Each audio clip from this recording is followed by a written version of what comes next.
Greetings, friends. This is Derek Maul. You probably know me the most through reading my blog, which is probably my number one platform at derekmaul.blog.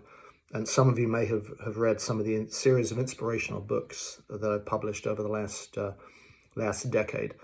But I've felt a distinct sense of almost calling to find another way to get a good message, a good, positive, encouraging word out there. And so I'm going to just try my hand at this video blog. I guess it's called a vlog. And all I'm going to do at first is once a week, probably on a Monday or a Tuesday, is to give the same content as one of the blogs, particularly one which is more inspirational or devotional in content. So here we go. And whether this continues or not depends on if any of you care. Anyway, today's, what I would like to do is talk about faith, like love, is best practiced as an intentional day-by-day series of choices. I want to read this verse from Joshua 24, verse 15. But if serving the Lord seems desirable or undesirable to you, then choose for yourselves this day whom you will serve, whether the gods your ancestors served or the gods of the Amorites in whose land you are living. But as for me and my household, we're going to serve the Lord. So Sunday morning, I drove into North Raleigh to attend worship with the good folks at Hudson Memorial Presbyterian Church, which is where I've been attending since Rebecca's retirement. And of course, I missed her as she's on her travels, but it was good to sit with a friend, Roger, and to be part of the community.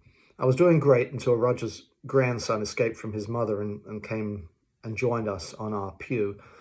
And his grandson is a beautiful child, about the same age as Mr. T, our grandson in Bahrain, and with the same squared-off face and light brown hair. And all I could think of was wanting to be there in Manama with him, with Rebecca, getting to know him better. And my eyes filled up. I couldn't help it.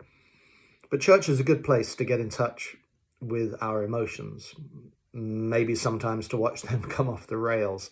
But regardless, if I'm going to be undone, then church is the right place. But talking about Sunday mornings and where the best place is for us to be if we're really serious about being disciples, I have to share this story from our daughter, Naomi. This weekend, one of her husband Craig's cousins came to Miami for a visit, and he and his partner came Saturday afternoon, stayed for dinner, and ended up spending the night too. And Naomi said, "You're welcome. The house is a mess. You're welcome. But in the morning, you need to know we get going and we go to church. Would you like to join us?"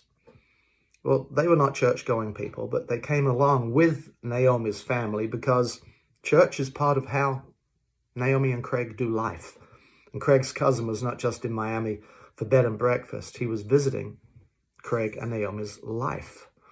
I don't know why more people don't get this. Almost every Sunday over the course of some 40 years of ministry, Rebecca and I would talk with one family or another at church and say, well, we really missed your family in worship last week or for the last couple of weeks. And the response would be, well, we couldn't come because we had people. We had friends, we had family visiting. We couldn't come.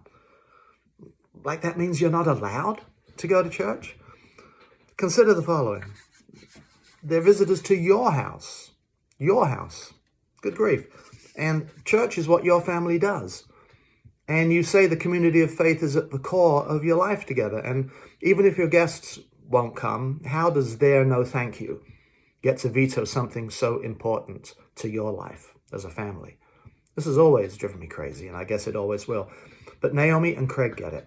Commitment to them means commitment. Either way, what happens is the response to an invitation. How I would love to see more of us fill the pew every Sunday morning with people who we have invited to church, rather than missing out because someone invited us, someone invited you not to. Along the same thread, after breakfast Sunday morning, I poured an extra cup of coffee so Rebecca and I could have our morning prayers together via messenger video. Currently, we're reading through a collection of devotional classics featuring writings by people like C.S. Lewis, Richard Foster, Buechner, Dallas Willard. Our companion book is an anthology of prayers from around the world. One day we pray with someone from Brazil, another we're guided by a church in Ghana, then we follow words from a community in the UK or prayers from a Christian in Korea.